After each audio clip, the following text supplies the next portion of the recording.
of Mice and Men. Chapter 3, Part 4. Wit said, "If you got ideas, you ought to come in town with us guys tomorrow night."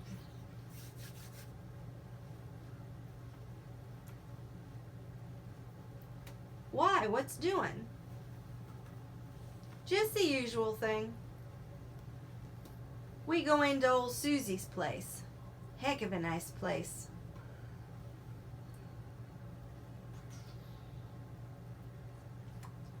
Old Susie's a laugh, always cracking jokes. Like she says when we come up on the front porch last Saturday night. Susie opens the door, and then she yells over her shoulders,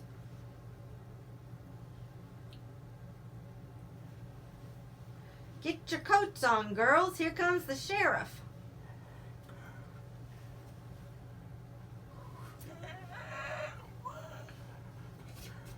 She never talks dirty, neither.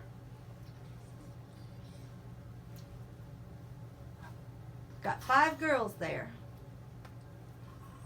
"What's it set you back?" George asked. 2.5. You can get a shot for 2 bits. Susie got nice chairs to sit in, too. If a guy don't want to flop, why, he can just sit in the chairs and have a couple or 3 shots and pass the time of day, and Susie don't give a darn.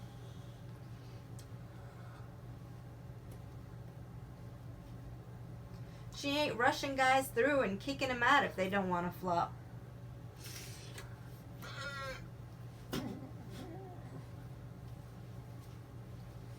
"Might go in and look the joint over," said George. "Sure, come along. It's a heck of a lot of fun. Her cracking jokes all the time. Like she says one time, she says, 'I knew people that if they got a rag rug on the floor and a Cupid doll lamp on the phonograph, they think they're running a parlor house.'"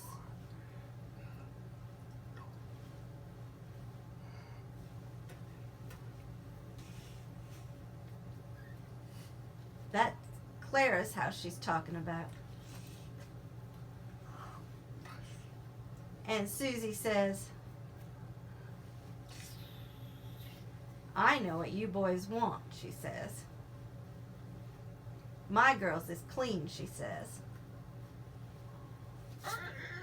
"And there ain't no water in my whiskey," she says.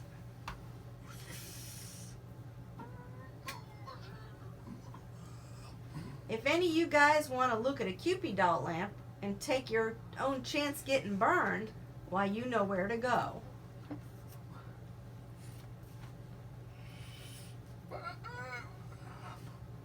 And she says, "There's guys around here walking bow-legged 'cause they like to look at a Cupid doll lamp."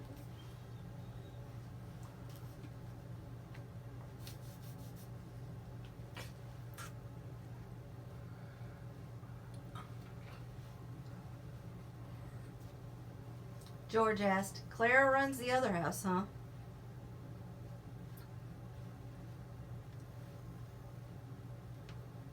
"Yeah," said Wit. "We don't never go there. Clara gets $3 a crack and 35 cents a shot, and she don't crack no jokes."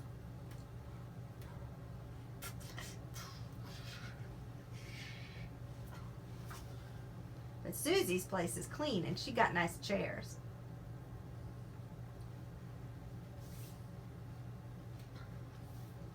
"Don't let no goo-goos in, neither."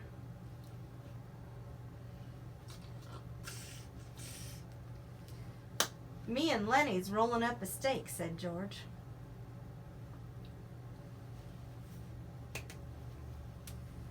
"I might go in and set and have a shot, but I ain't putting out no 2.5.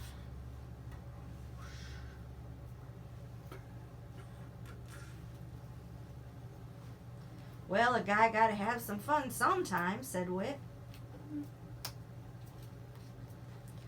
The door opened and Lenny and Carlson came in together.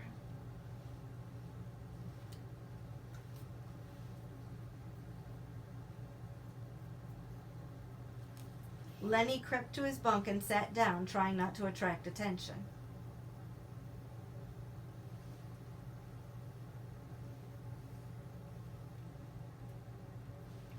Carlson reached under his bunk and brought out his bag.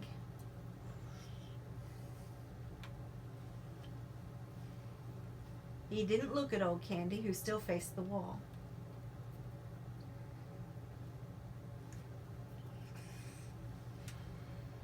Carlson found a little cleaning rod in the bag and a can of oil.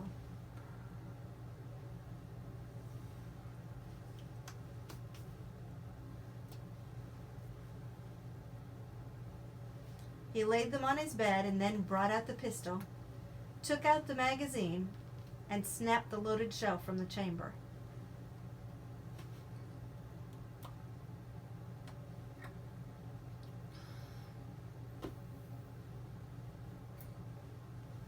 Then he fell to cleaning the barrel with the little rod.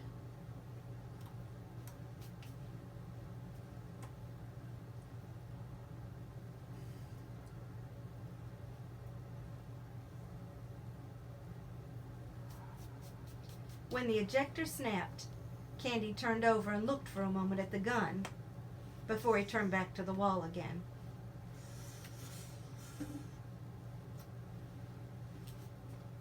Carlson said casually, "Curly been in yet?" "No," said Whit. "What's eating on Curly?" Carlson squinted down the barrel of his gun. "Looking for his old lady. I seen him going round and round outside."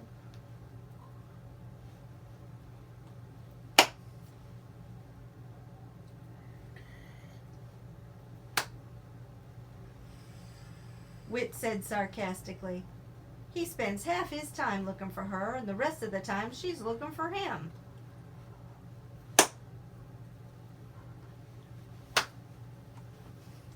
Candy burst into the room excitedly. "Any of you guys seen my wife?" he demanded.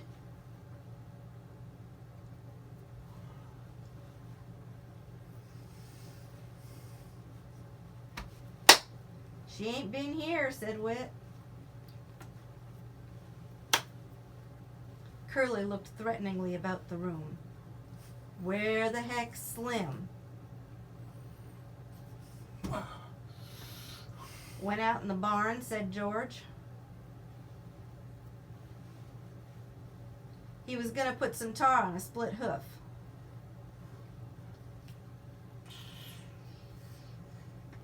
Curly's shoulders dropped and squared. "How long ago'd he go?"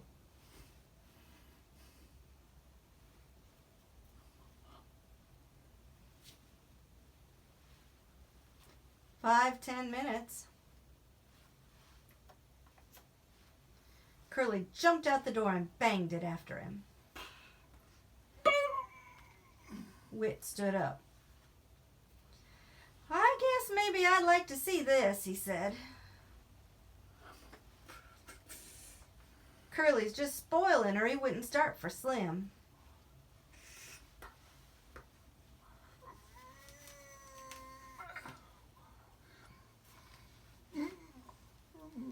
"And Curly's handy. Darn handy. Got in the finals for the Golden Gloves."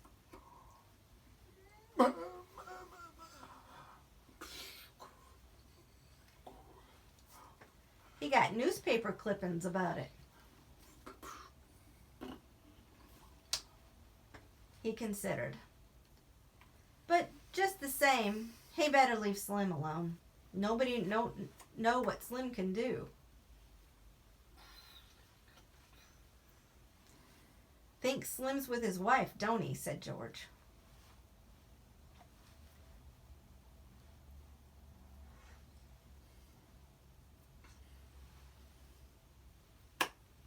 "Looks like it," Whit said. "Of course Slim ain't." At least I don't think Slim is. But I like to see the fuss if it comes off. Come on, let's go. George said, I'm staying right here. I don't want to get mixed up in nothing. Lenny and me got to make a steak.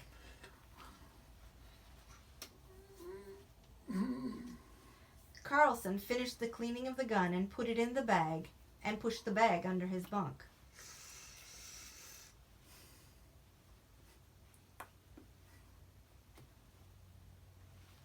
I guess I'll go out and look her over, he said.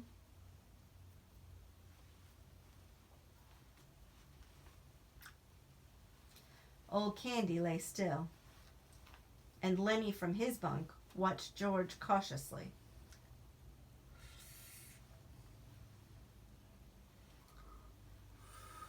When Whit and Carlson were gone and the door closed after them, George turned to Lenny. What you got on your mind?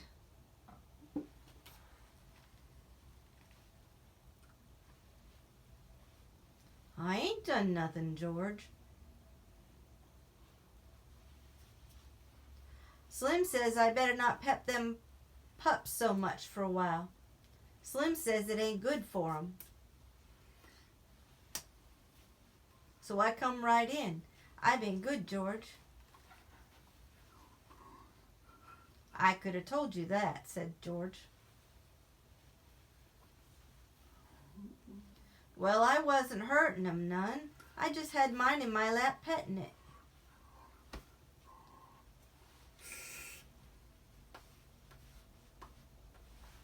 George asked, Did you see Slim out in the barn?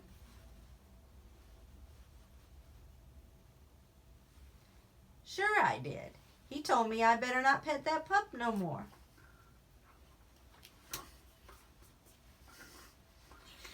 Did you see that girl? You mean Curly's girl?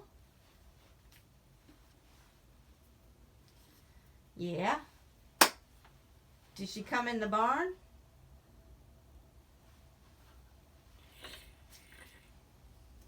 No. Anyways, I never seen her. You never seen Slim talking to her?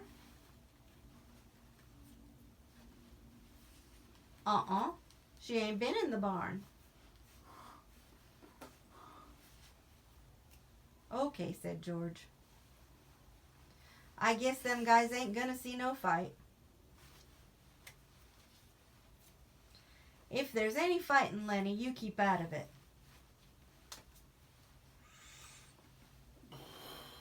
I don't want no fight, said Lenny. He got up from his bunk and sat down at the table across from George.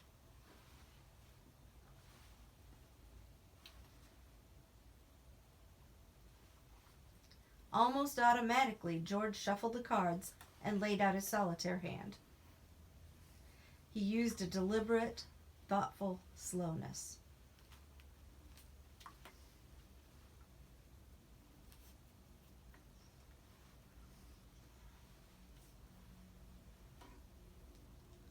Lenny reached for a face card and studied it, then turned it upside down and studied it.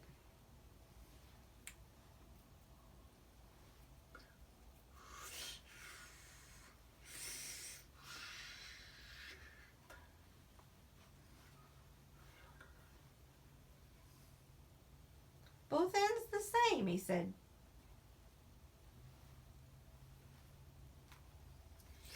George, why is it both ends the same?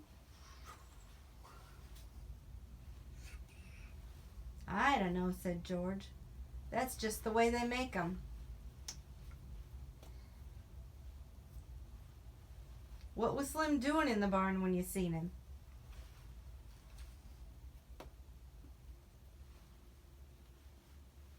Slim? Sure. You seen him in the barn, and he told you not to pet the pup so much.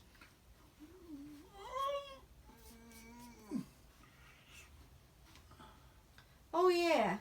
He had a can of tar and a paintbrush. I don't know what for.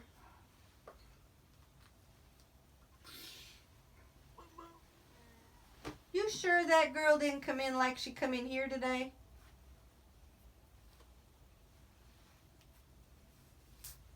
No, she never come.